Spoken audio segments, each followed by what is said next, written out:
Hello! Hey! This is our first Geek and Nerd Discussers video. Nerd Geek, first one. And today we are discussing our top 10 game series, franchise or individual game. Yeah, it's going to be a very long and complex list, but it took a lot of effort to narrow it down to 10, because there was a lot of different ones. Mine was easy. I've got my favourites. There you go then. Right, let's kick it off with number 10. Do you want to go first? Sure. So number 10 was the only shooter on my list. It's Halo, the Halo collection. Love the Halo games. Fantastic games. Again, in my personal favourite of all the shooters that are out, it was the best of its time when the first one was released, and it still competes with the big boys like Call of Duty. It's a fantastic online shooter. It's got a massive community behind it. I will say, if there's any shooter I'll play, it would be the Halo games. Brilliant, it's amazing. They are great quite story, fun. fantastic game. For me, my number 10 slot is Chrono Trigger for the SNES. It's a very seminal RPG. It really pushed the SNES to its limits and could do a lot more than games of the time. It blew people away at the time, and it blew me away when I played it half a decade later. It's a really good, fun, time-travelling JRPG, which doesn't rely on the JRPG tropes too much. It was also one of the first games where your actions had real in-game consequences. Yeah, never played it myself, but I've heard good things about the game originally. The SNES was a little bit before me. I had one, but I started more at the N64, GameCube sort of era. I missed the SNES a little bit, but I started on Mega Drive Genesis. I ended up playing all the SNES games later on. Because I got into the JRPG genre, and it was easier to seek out the earlier stuff than find the newer stuff, which wasn't coming to the West as easily.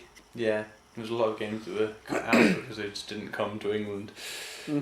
Right, number 9 for me, it's Elder Scrolls, the Elder Scrolls series. So for me, mainly it's stuff like Morrowind, Oblivion and Skyrim, but I think it was my first ever real open world RPG experience, and I loved it. It was massive, so many stories, so many side quests. It was just a fantastic game.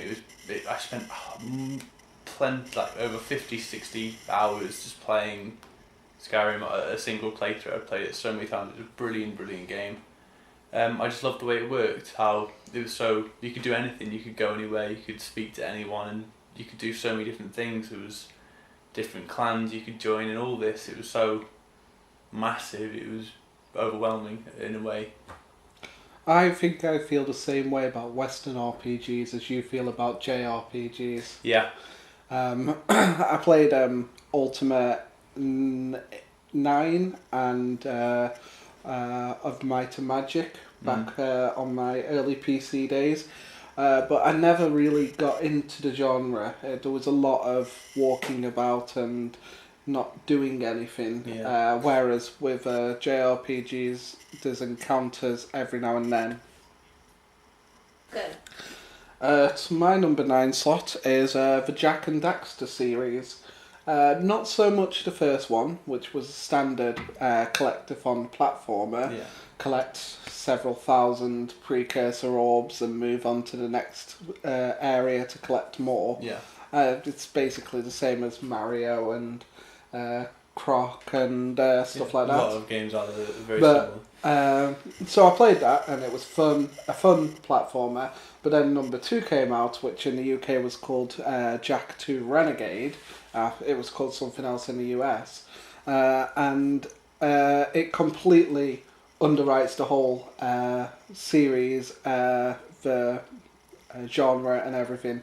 It's still got platforming elements, but it's set several hundred years in the future. There's a huge cityscape.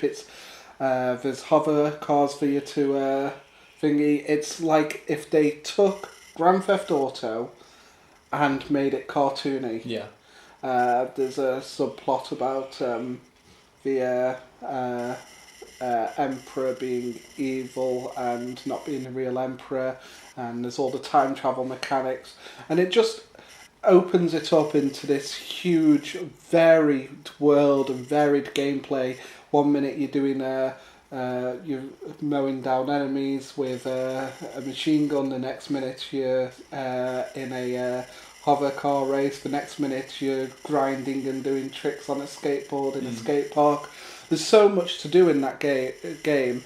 And then the third game is pretty much like the second game, but a bit bigger, and there's the expanse of the outer world and stuff to explore.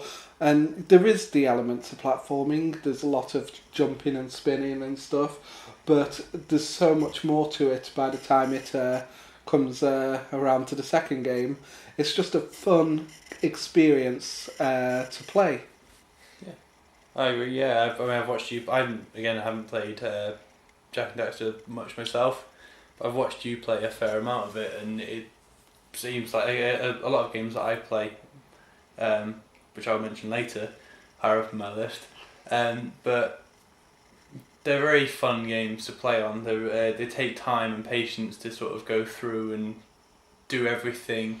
Yeah, with Jak, you'll often find yourself doing a mission and you're constantly dying and constantly having to redo it. Yeah. Even several times I've played through it, as I still reach areas where you've got to be near perfect in your controls.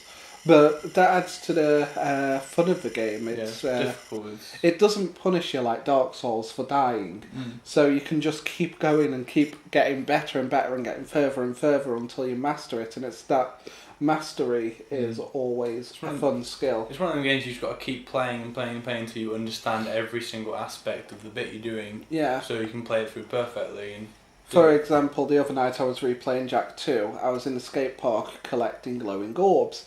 And I spent a good hour and a half trying to get these 3 floating glowing orbs, going up a ramp, jumping at the top, and just missing them.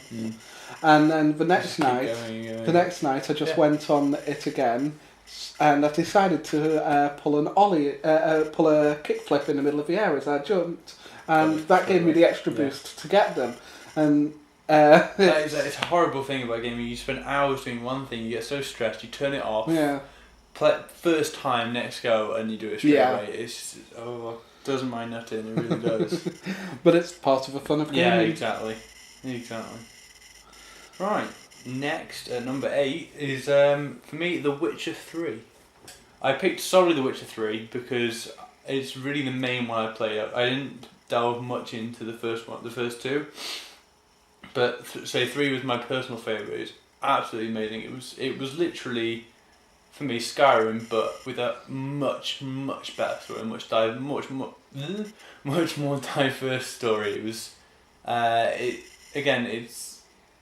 it's not like Skyrim. It's the same sort of thing, the open world, the RPG sense.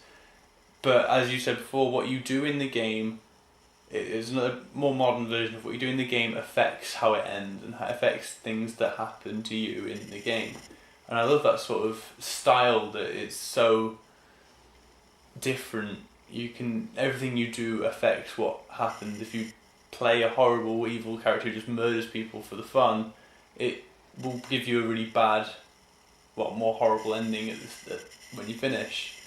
Whereas if you play it the opposite way, it's a happier ending in certain respects. But The Witcher 3 was definitely one of my ultimate favourites of the RPG world.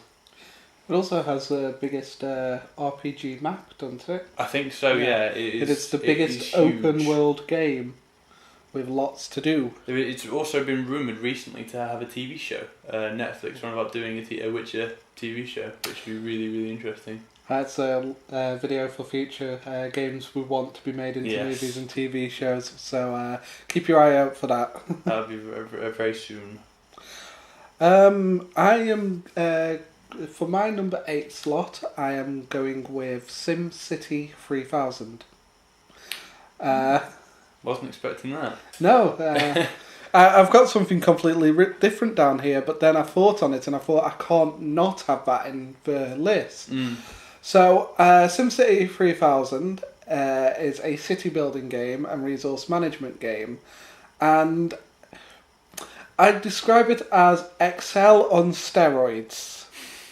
It's a grid, and you've got to optimize the placement of things in grids, optimize how resources are managed, and constantly new challenges and problems are being thrown at you as the mayor of your city, and you have to overcome them to keep your city going. And the fun thing I like about it is trying to make the most optimal system. I've tried 4-9 grids, 3-9 grids, 12-3 grids, all sorts of different grid-based systems to try and make the most optimal city. And it's tricky and fun. It's definitely fun when you start turning on all the cheats and getting all the disasters up to maximum and just trying to destroy a city. I like loading up the pre-installed cities like London and just sending disaster after disaster after disaster at London. That is really fun. But it's not for everyone. It's certainly for me. I spent days of my life on SimCity 3000 World Edition I had, and I still load it up every now and then to have a little go, so it's clearly a must for me. Yeah, I mean, I played a lot of the Sims themselves games, I don't know how many hours playing Sims 2, Sims 3, and I've watched quite a lot of people play SimCity. It's not my sort of cup of tea, I don't really have the patience for that, but from what I have seen, it is a fantastic way to spend time if you want to do that. There's so much you can do with it. It has the potential to spend so many hours just playing the game. You just lose yourself in a world that doesn't exist. Right, next for me at number 7, I'm going to change it because I've wrote down Shadow of Mordor because I love the game, but I've had to change it to World of Warcraft, plainly because it eats people's souls, to put it in a way. I mean, it's got millions of players worldwide, and it just eats your soul. You can't stop playing. You never stop playing World of Warcraft. There's so much. It's constantly being adapted. New DLC is coming out constantly over the years. It's being progressively updated, and you'll never ever run out of things to do in World of Warcraft. And I love it. I spend hours of my time playing on it because I can't get enough. I'm addicted in that sort of sense, but yeah, it's just the game will never stop outdoing itself. And I love that about it. It's just so it's time consuming, but it's in a really fun way. It is soul sucking. South Park made a joke of the one with no life, and it's so good. That was a brilliant episode of South Park. It was a brilliant episode. I haven't played World of Warcraft. I kind of avoid MMOs where possible, mainly because they take up so much of your time and so much of your life, and you never get that time back.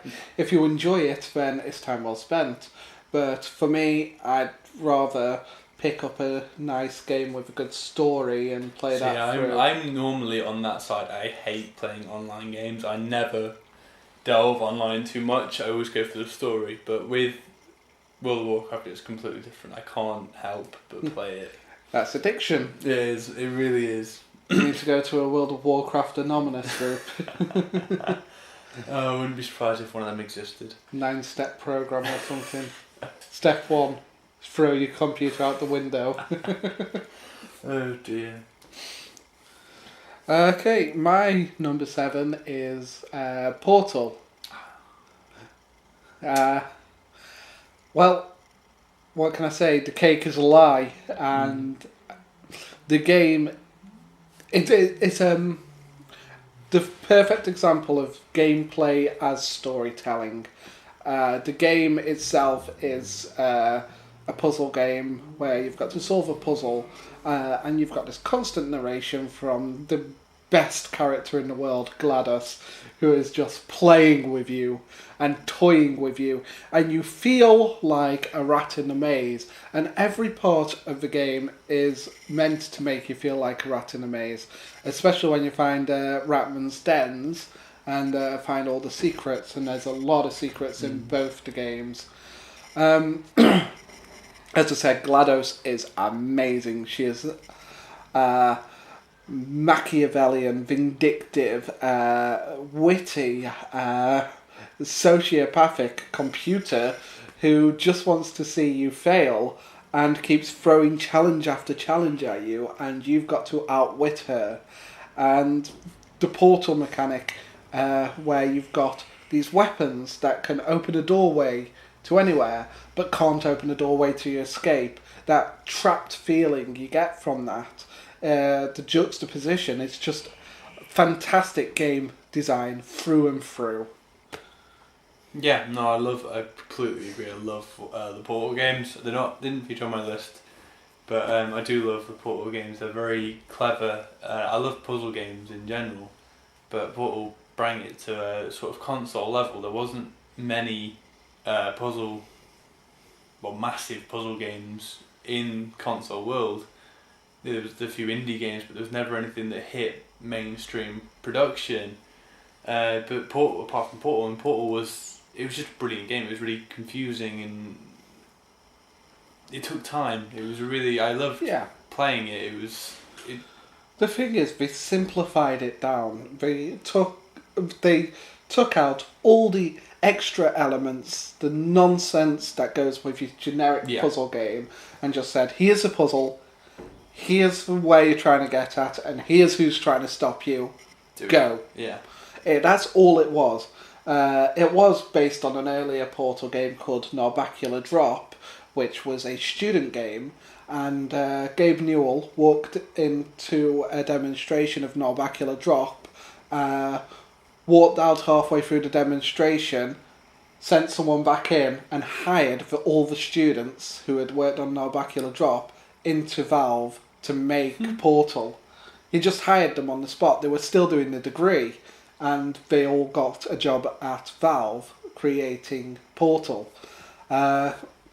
It's just a fantastic game, and I said it's simplified, but beneath the simplified, there's all this lore, with Aperture Science being part of the same world as Half-Life and being rivals to Black Mesa, and you've got all that hidden beneath the surface of this simplified, fun puzzle game. I could go on for hours. I agree. It's fantastic. That's what we gotta say, really. Go on to number 6. Again, I've had to jigger because I didn't like my system. I've got rid of a game and put in Shadow of Mordor again because I love it. It's reminiscent of Assassin's Creed.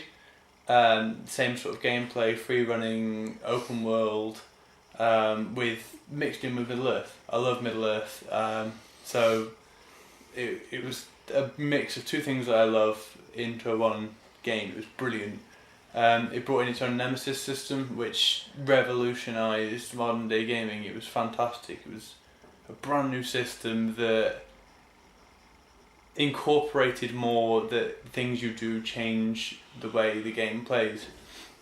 I mean, with the new Nemesis system they brought out, it said if you kill someone, his friend will hate you, and if you die, the guy will remember who you are and how he killed you, and change the way he attacks you to know how to defeat you because he did it before. So it constantly means you have to change your style of play. And with the new game coming out, Shadow of War, very, very excited about that. We'll be releasing videos on that like there's no tomorrow. But I'm so excited for that, and it's just the story behind it is amazing. The lore, everything about it is just, it's Middle Earth. I love Middle Earth. That's it. the second they brought out the first game, it was sold to me. My number 6. Would you kindly play Bioshock? There isn't much to say. It's just a very intriguing, philosophical game with twists and turns everywhere. The gameplay is fantastic, the options are fantastic, the story is fantastic, the philosophy is fantastic in both Bioshock and Bioshock Infinite. Bioshock explores objectivism, class warfare. Bioshock Infinite explores American exceptionalism and race. And they say so much more than your average game. I mean, they're both very short games. They're not very long. You can put them on in the afternoon and complete them by the time for bed. But in that time, they say a lot, they do a lot, and it's a fun ride throughout. You ranked it too low. We'll come on to that later when I reveal where I ranked it, because I love Bioshock, but we'll get onto that after.